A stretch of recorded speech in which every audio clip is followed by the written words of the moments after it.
So I want to talk to you about IRS Form 706. And so here's an overview I want you to pay attention to. So please look right now on the screen, and I'll first show you what Form 706 looks like. So the official name of the form here is United States Estate and Generation Skip and Transfer Tax Return. And so you have Part 1, Part 2, Part 3. I'll quickly show you Part 1. So Part 1 is right now what you have on the screen. Part 1 talks about the descendants and also the executor's information. So it's all about providing background information about the person who passed away, but also the person who is actually taking over the affairs of the descendants. So you have things like a first name, last name, you have social security number, you have the address, the zip code, the state, everything. So pretty straightforward. Okay, so you have to put that info for the person who passed away, but also for the executor. So that's the first screenshot. I want you to look right now on the second screenshot. So that's part 2. Part 2 really sort of concerns itself with the computation of the tax. So we're talking about everything that relates to the estate, and so obviously you have to you can calculate the tax at the net level, but also at the gross level. Gross level means that you haven't actually taken out all the expenses, and net level means you have taken all the expenses before actually calculating the estate tax. But pretty straightforward. So really, the thing here is that you have to follow the instructions. So from line 1 all the way to line 20, you just have to follow what the form says, and you just put in the numbers. Okay. Now the thing is that for sake of time, for sake of brevity, we have not really we didn't come up with a hypothetical case here. But long story short, if you have any question and you want to know more about the 706, let us know in the comment section, and one of our team members will get back to you. One thing I want to say here is that before closing on this section, whatever you do on Form 706, please, you want to sign the form and you want to date it, because otherwise the IRS will not process your form. And we're talking about basically the executor and also the paid preparer, in case you have actually outsourced the preparation of this tax to a third party. Make sure that the CPA or EA or tax attorney also signs the form. Okay. By the way, boss, welcome back to the show. It's really a pleasure to have you here. Make yourself comfortable. You are going to enjoy today's conversation.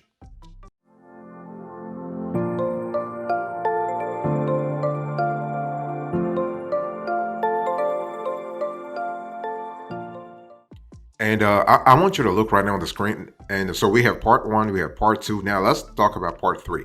So part 3 actually sort of relates to elections by the executor. And but remember that every page of the Form 706, you got to put the descendant's social security number, because this is how the IRS will be able to track the information that you are putting forward on this form. Okay.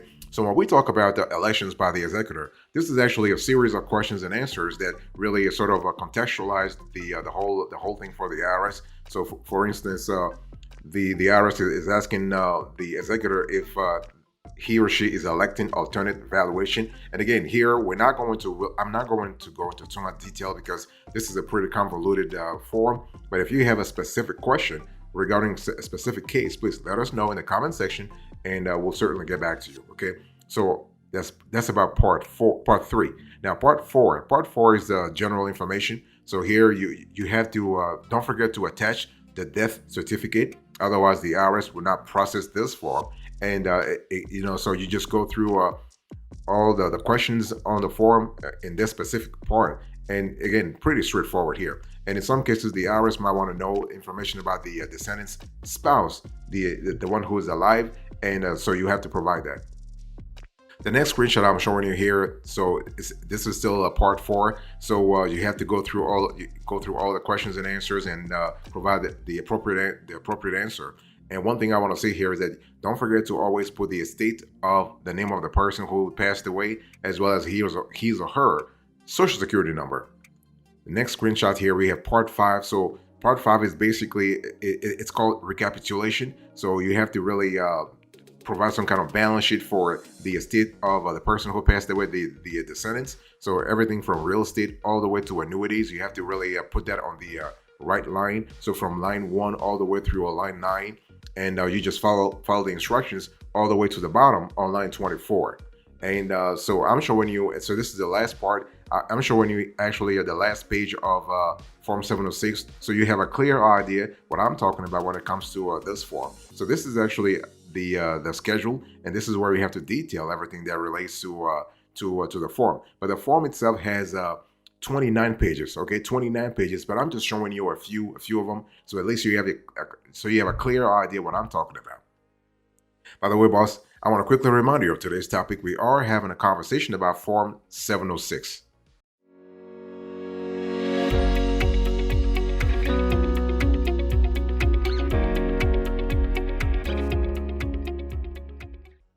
Let me give you the approach you need to really think about. When you think about Form 706, you need to really understand that this is a tax return form that must actually be filed by the executor or administrator of an estate when the descendant's gross estate plus the adjusted taxable gifts and specific exemptions exceed the applicable estate tax exclusion amount. Okay, so there is a certain numerical amount that has to be exceeded every year for you to actually file this form.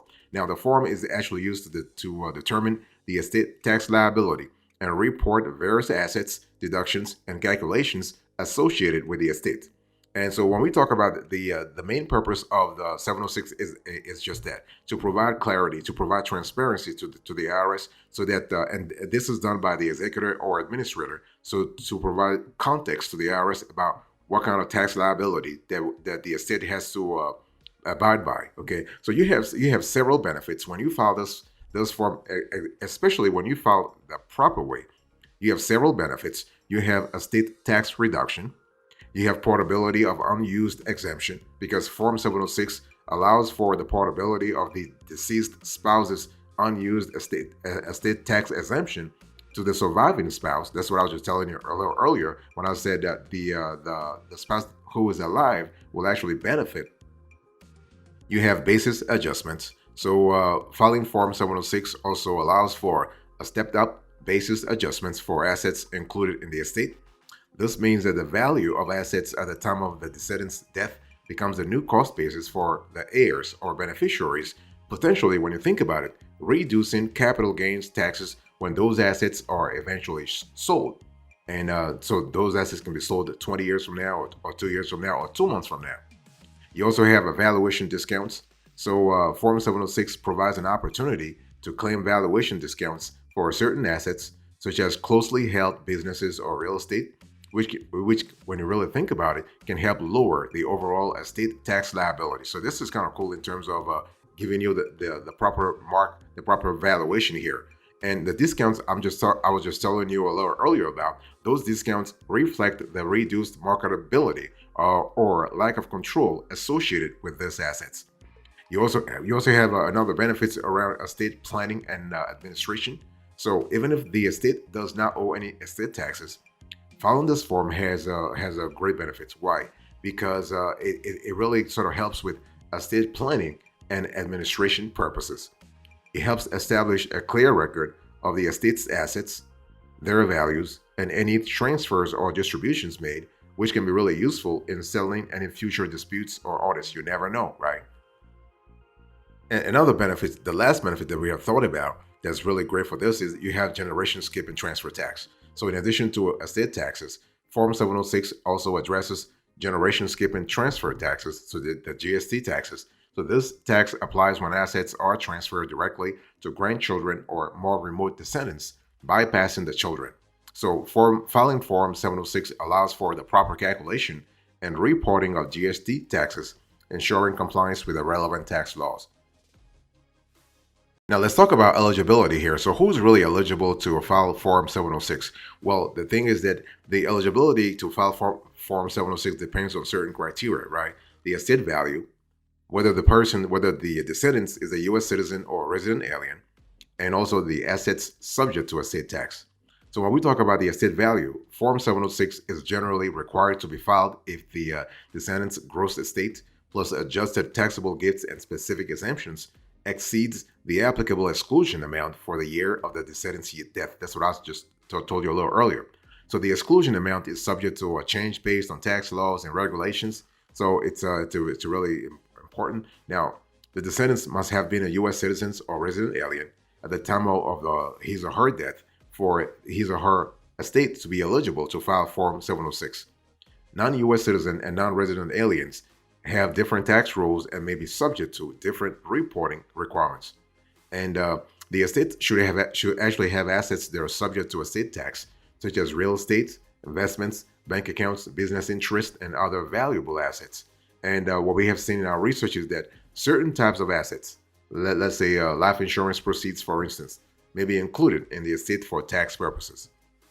So when we talk about completing Form 706, this is pretty straightforward, right? You have to gather all the necessary information and documents. So we're talking about all the basic information and also basic information about the person who passed away, but also their his or her accounts, his or her financial matters, if you will. Then you have to complete Part 1, descendants and executor information that I showed you a little earlier. Then you have to complete Part 2, which is really a tax computation. You have to think about Part 3, recapitulation. I showed you all this. And then you have to go through the series of schedules. So Schedule A, real estate. Schedule B, stocks and bonds. Schedule C, mortgages, notes, and cash. Schedule D, insurance on the descendant's life. And you also have to complete additional schedules if necessary. So you have schedules that go all the way through G. So G actually relates to transfers during descendant's life, okay? And so the bottom line here is what? Bottom line here is that you have the ability to get things done properly. And just make sure that you review and sign the form before filing it. And so once you file it, you want to keep a copy for your record. You never know, just in case the IRS is asking questions, at least you have all the answers at the ready.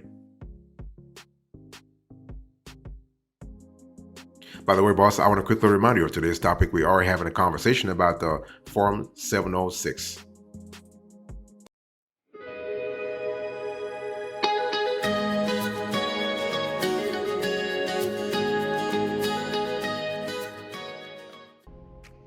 Now, there are some special considerations that you have to really keep in mind when filing Form 706. So the thing here is that you got to think about filing thresholds, the due date, the valuation of assets. You got to think also about the deductions and exclusions, the GST tax that I spoke to you a little earlier about, the generation skip and transfer tax, supporting document, estate taxes. And so this is important. Now, when we talk about the thresholds, you need to understand that you need to determine if you are required to file Form 706.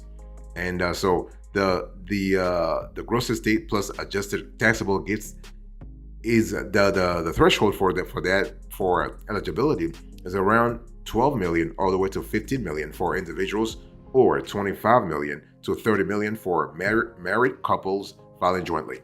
And so, but again, it's always important to consult the current tax laws or tax professionals for the most up-to-date information, because again, those thresholds are changing all the time. And so you got to have accurate valuation of your assets or the assets of the descendants. Okay. And if you are the executor, you listen to me right now, you got to have accurate valuation. It's one of those things where it's just always better to actually entrust the calculation to a qualified appraiser for proper valuation methods. And when we talk about deductions and exclusions, those are also important. You always want to familiarize yourself with available deductions and exclusions. And so there are various deductions and exclusions available, such as the marital deduction, charitable deductions, and the unified credit. Okay, so understanding and properly applying those provisions can significantly impact the estate tax liability. So again, this is one of those things where you want to really be as cautious and methodical as possible. And always want to maintain accurate and detailed records to support the information that you are reporting on this Form 706. So this includes documentation of asset valuations, appraisals, supporting schedules, and other relevant documents. And you want to retain these records for future reference and potential audits. So it's one of those things where you have to really see that it really works for you. But hey, listen, if you have any question, let us know in the comment section. We'll certainly let you know a little further, or you can just reach out to a tax professional.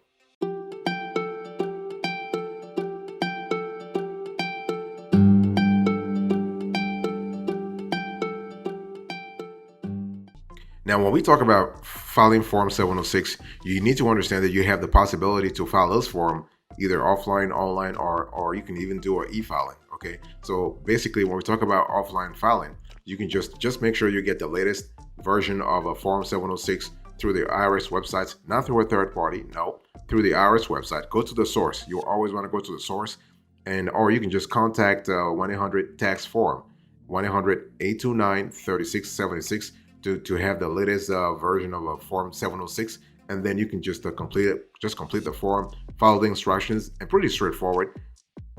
So you have to actually attach any required supporting documentation, such as appraisals, valuations, and relevant schedules, just to sort of beef up your filing and increase your chances of being approved. Okay, so this is for offline filing.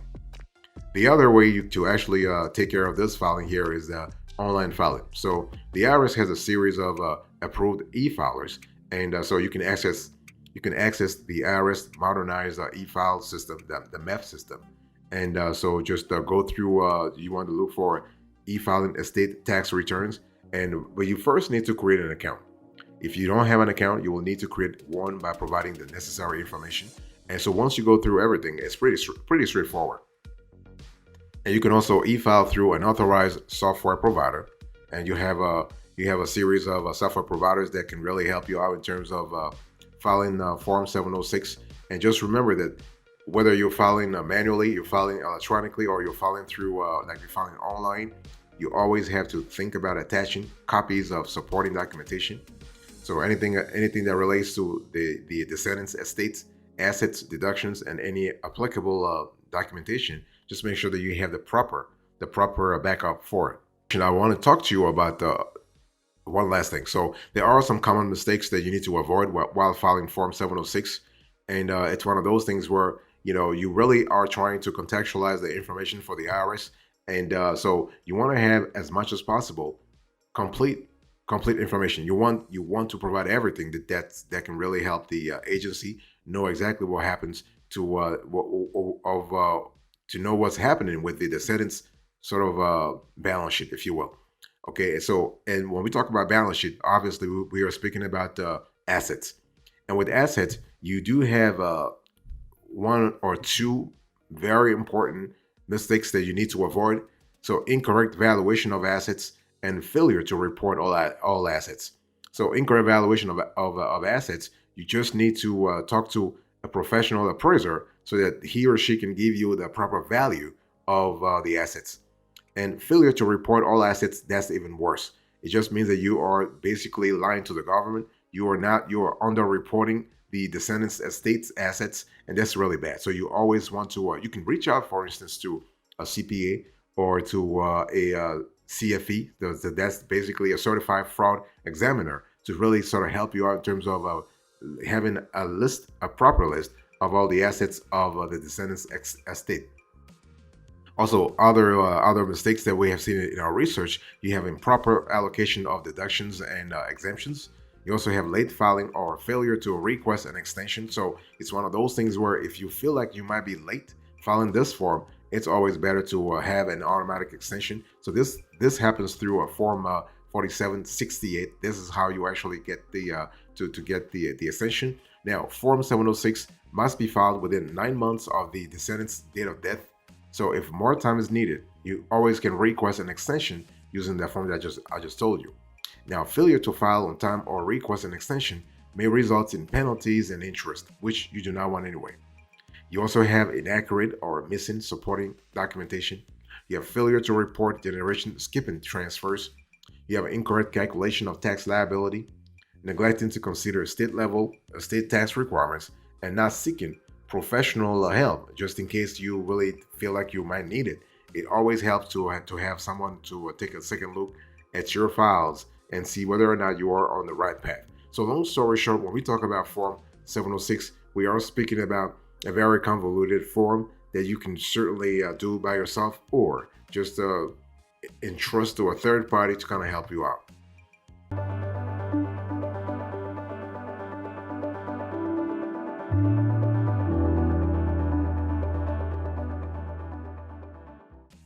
Thank you so much for your attention. I really appreciate it. let's do a quick recap here. So in today's conversation, I spoke to you about Form 706, and so I gave you the overview, the approach, and now I'm doing the recap. Thank you so much. God bless you. I'll see you next time. Until then, remember, stay marvelous.